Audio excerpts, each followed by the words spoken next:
tardes. Muchas gracias por su tiempo. Yo quería hablar en relación al impacto emocional de la enfermedad. En la línea en que comentaba el doctor Calfayán, realmente hay situaciones donde la situación del diagnóstico provoca un alto impacto emocional, donde se empiezan a desencadenar diferentes eventos emocionales y lo que prima es precisamente la incertidumbre. En ese proceso se pueden dar alteraciones en el estado anímico, o si hay un trastorno de ansiedad previo, puede Sí, exacerbarse. deseo uno usado, pero lógicamente Hola, que funcione bien. Es para armar un pelvin training. hola, ¿me escuchan? Sí, sí, te escuchamos, perfecto. Bien, bien. Me pareció que alguien hablaba, por eso. Entonces, hay cosas que impactan negativamente en el proceso de adaptación a la enfermedad y cuando hablamos de proceso sabemos que involucra tiempo, que es un paso a paso, un minuto a minuto, que tiene que ver cómo nuestra psiquis se puede reorganizar luego del impacto de la noticia. Y cada persona tiene distintos mecanismos para poder enfrentarlo, porque bueno, cada uno de nosotros somos el resultado de nuestra herencia, de nuestra historia familiar, individual, del contexto en el cual nos criamos, o sea, lo sociocultural, la situación económica, laboral. Y en este tipo de patologías, lo que más uno puede advertir es el largo peregrinaje de los pacientes hasta llegar a su diagnóstico, ¿no? Hay mucho tiempo de espera, mucha incertidumbre, muchas visitas médicas.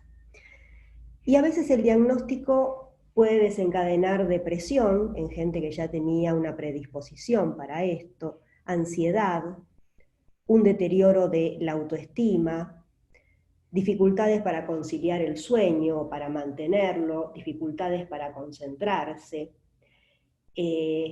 ¿Por qué? Por esto precisamente, por este largo proceso que llevan hasta poder llegar al diagnóstico. La realidad es que en estos momentos lo que pasa es que ante la situación de noticia de este diagnóstico, uno comienza a cursar diferentes duelos. Duelos por la pérdida de la salud, duelos por el rol social, familiar, por las dificultades a las cuales uno tiene que comenzar a enfrentarse, y realmente esto nos llena de desconocimiento, partimos de estar en nuestra vida caminando plácidamente, nos corren la alfombra, nos caemos y cuando nos levantamos nos cambiaron la película. Dejamos de ser personas que manejan su vida, su agenda, sus tiempos, para abocarse a algo que tiene que ver con la parte médica, los controles, la incertidumbre, y aparte también este atravesamiento de duelos, porque claro, entramos a un terreno que a veces no conocemos del todo y realmente tenemos que ir aprendiendo con H eh, las distintas situaciones y este nuevo idioma en el cual estamos inmersos, que es algo que se logra, porque realmente yo a veces escucho a los pacientes y tienen un conocimiento muy acabado de la patología, ¿no? Están muy entrenados en eso, y esto tiene que ver también con la buena comunicación que tienen con sus médicos. Yo les hablaba del proceso de adaptación, ¿no? Y de estos duelos que tiene que transitar el paciente. Esto está compuesto por una serie de fases, no necesariamente se corresponden correlativamente, sino que a veces pueden fluctuar entre sí, pero por lo que uno puede llegar a ver en el consultorio luego del debut patológico, es la primera etapa de una incertidumbre y una confusión, ¿no? Lo que los pacientes refieren es esta situación de estar como embotados, como caminando en el aire, que no entienden nada, es como que hay una pérdida de realidad, ¿no? Una suerte de despersonalización porque tienen que identificarse y empezar a abordar una nueva identidad que hasta ese momento le era ajena.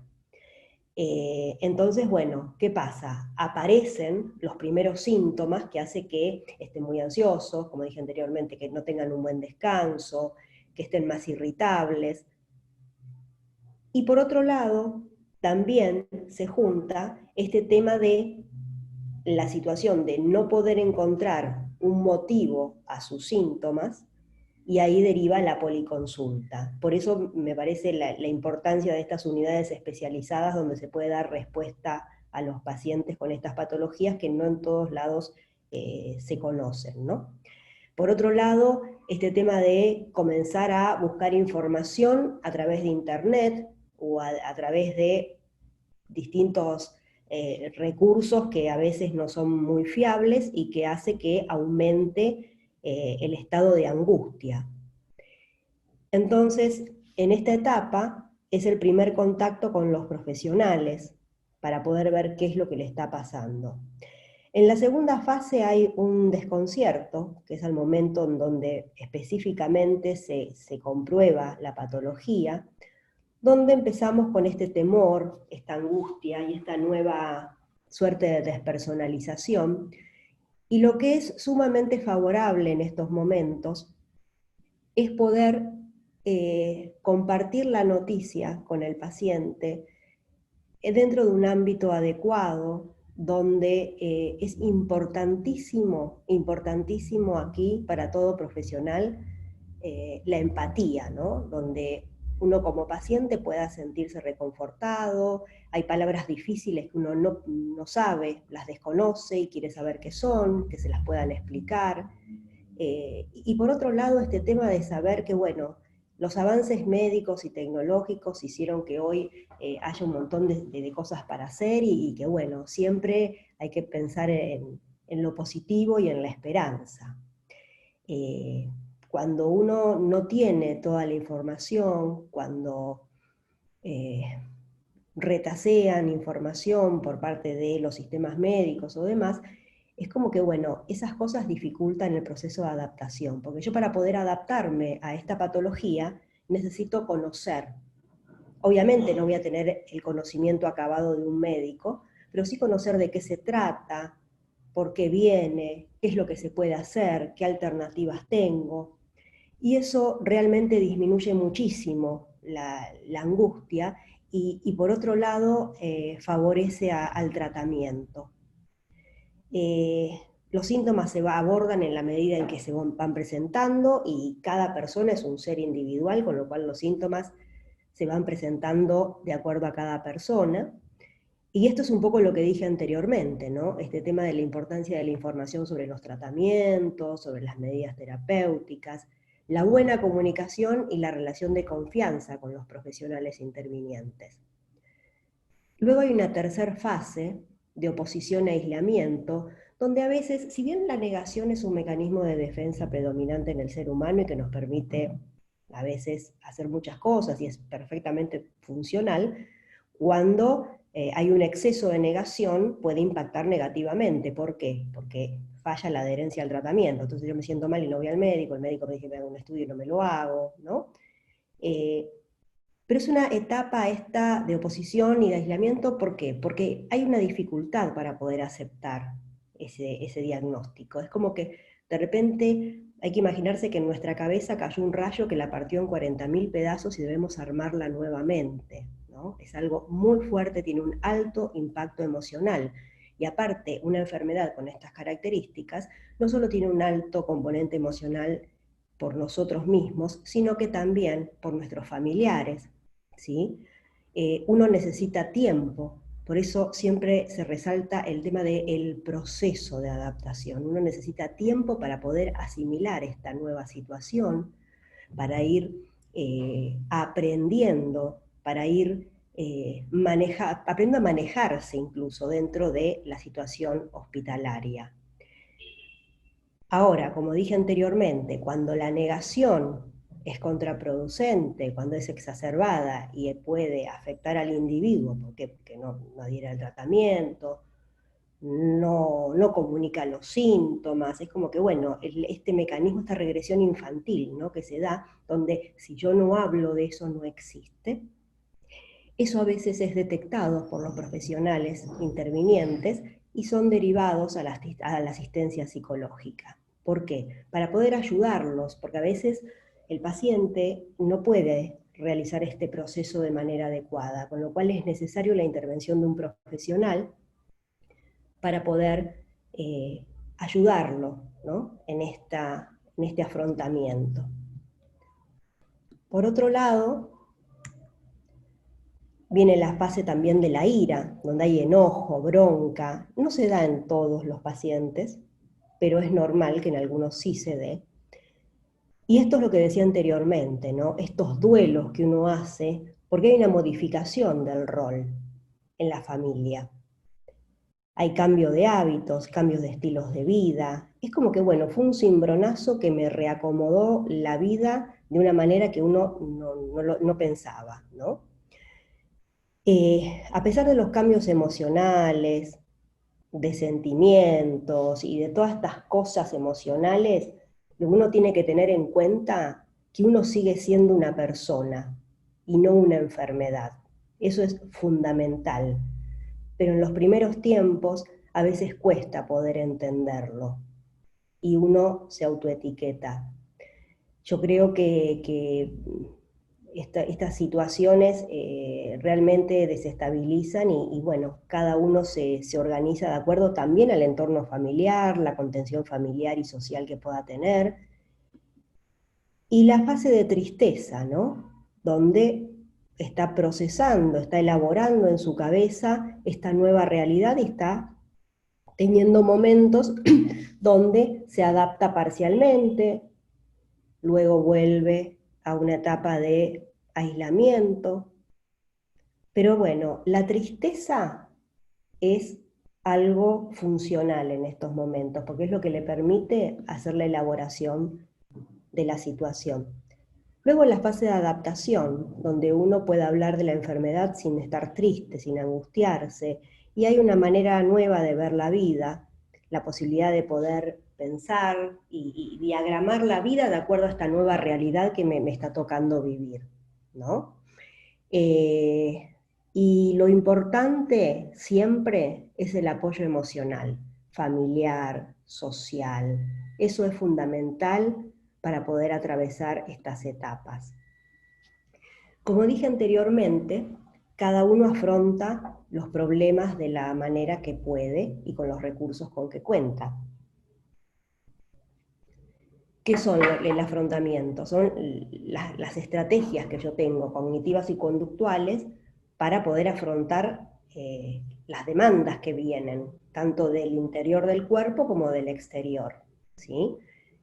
Y esto es privativo de cada persona, porque cada uno tiene su personalidad, su manera de ver la enfermedad. Hay personas que para ellos la enfermedad es una amenaza, para otras es un desafío, para otras es un atentado a su integridad, es un daño, lo viven como una pérdida, ¿sí? Pero bueno, esto depende de cada persona y también no olvidemos que depende también de en qué etapa del ciclo vital nos encontramos con estas situaciones.